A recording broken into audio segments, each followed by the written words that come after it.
झुंझुनू की जनता इस बार क्या फैसला लेगी, उसी को जानने के लिए हम लोगों के बीच पहुंचे हैं। लोगों से चर्चाएं कर रहे हैं। लोगों का जो मिजाज है वो है क्या। हम इस वक्त मौजूद हैं मोहल्ला चौधराबाद के वार्ड नंबर 24 में। हमारे साथ 34 में है और हमारे साथ यहाँ लोग मौजूद हैं। ये वार्ड के पार्षद हैं। क्या लगता है कि इस बार किस तरफ आप जाने वाले हो?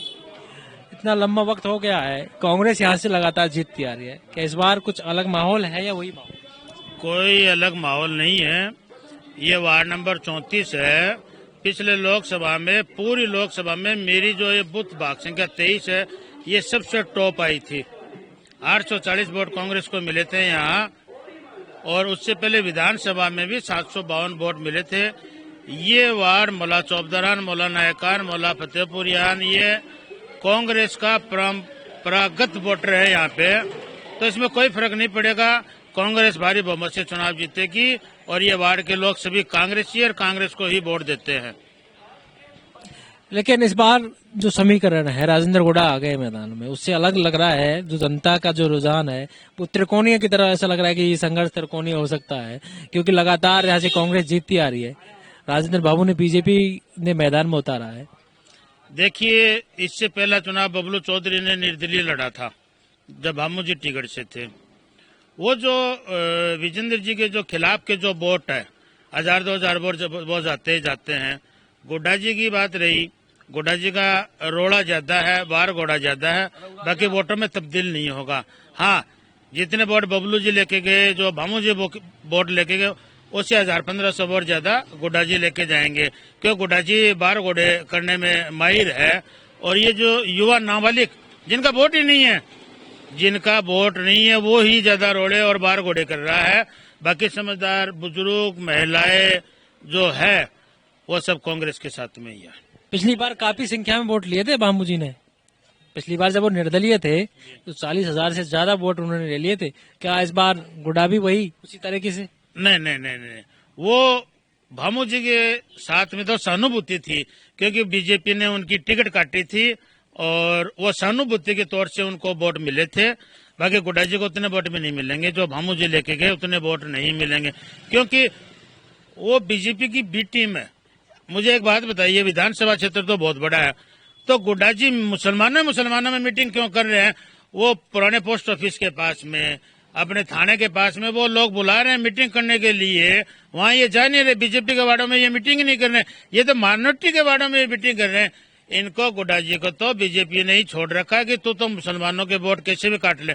उनको पता कि मुसलमान कांग्रेस के कोर वोटर है, वो किसी निर्दलीय को वोट नहीं। हमने जब माइनॉरिटी में बात की तो वहाँ ये नाराजगी भी नजर आ रही थी कि हमने टिकट मांगा था, हमारे इतने वोट हैं, हमारी ये सीट है, तो एक सीट पे तो कम से कम हमें टिकट मिले, क्योंकि हम इतने वक्त से कांग्रेस को वोट देते आ रहे हैं। तो कहीं ना कहीं ये नाराजगी कहीं कांग्रेस के लिए नुकसानदायक तो नहीं हो जाए, और जो गुड्डा है वो वोट ले जाए तो वो कांग्रेस के लिए नुकसान कर जाए? कौन कहता है कांग्रेस मुसलमान को टिकट नहीं देती है? क्या पता की बात कर रहे हैं, हमने लोगों से नहीं, यहाँ की बात करें, समीकरण भी तो कोई चीज होती है ना। और फिर मुसलमानों में इतना बड़ा लीडर कौन सा है? मुझे आप नाम बताइए कि टिकट का दावेदार कौन सा है, उसका नाम बताइए मेरे को। ये तो आप ही बता सकते हैं, आप लोगों के बीच का कौन है, क्या है? जो लोगों से हमने चर्चा, हम तो उसकी बात कर रहे हैं कि लोगों ने कहा कि हमें टिकट मिलना चाहिए। आपके लोगों के बीच के लोगों ने नहीं, टिकट तो सभी मांगते हैं, टिकट तो एक आदमी को ही मिलता है। लेकिन मुझे तो ऐसे माइनॉरिटी के ऐसे नेता का नाम बता दीजिए जिसने यहाँ जनता की सेवा की हो या वो चुनाव की तैयारी कर रहा हो। ये सब एक षड्यंत्र के तहत जो मुस्लिम न्याय मंच बना था, उसमें कौन मुस्लिम थे, कौन समाज के लोग थे? कुछ नहीं। ये मस्जिद के मौलानाओं को, ये जमात लाइन वाले लोगों को बुला पुसला के मुसलमानों का नाम लेके और उनको गुमराह किया गया है। और जितने लोग वो मुस्लिम पंचायत में थे, उतने तो हर वार्ड की मीटिंग में हो रहे हैं। सर, मुसलमान लीडर का आप नाम बताइए कि इसने टिकट मांगी थी और ये चुनाव लड़ रहा है। टिकट नहीं दी तो चुनाव लड़ो ना, ताकत दिखाओ। भाई भामू जी ने निर्दलीय चुनाव लड़ा, टिकट दे दी। बबलू जी ने निर्दलीय चुनाव लड़ा, टिकट दे दी। की बार तो वो दोनों एक साथ आ गए।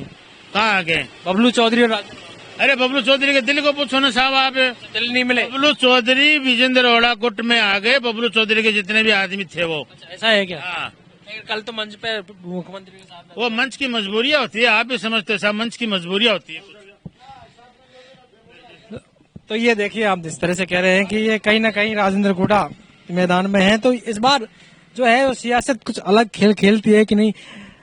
अब किस तरह का लग रहा है माहौल? इतने वक्त से आप लगातार कांग्रेस को वोट देते आए हैं, क्या कोई परिवर्तन इस बार होने वाला है, क्या है? नहीं, ऐसी कोई बात नहीं है। अच्छा, घोड़ा का रोड़ा ज्यादा है, बहुत उसको मिलने वाले हैं नहीं इतने, ये बात है। कांग्रेस की बात अच्छा, कांग्रेस को ही देंगे। सदा हम कांग्रेस से है, हम तो कांग्रेस ही है। क्या कहेंगे आप, बताएं। दिख रही हो नहीं, कांग्रेस कांग्रेस है, कांग्रेस है। कांग्रेस। अच्छा, ये कई जगह गए तो कह रहे हैं कोड़ा की बात भी हो रही। भाई साहब मिंडे कहीं उछला है, अच्छा अच्छा पानी के वास्ते मिंडे का उछला है, पानी नहीं मिलेगा तो चलो उछलेगा मिंडे को। अच्छा अच्छा, नहीं मिंडे को उछलेगा मेरे को। ज्यादा दम नहीं है। कांग्रेस तो कांग्रेस ही रहेगी। तो बस यही कोई बात। नाराजगी नहीं है। नाराजगी क्या की है, नाराजगी क्या की कांग्रेस से है? विकास देखो ने, विकास हुआ है। विकास देखो ना, विकास है।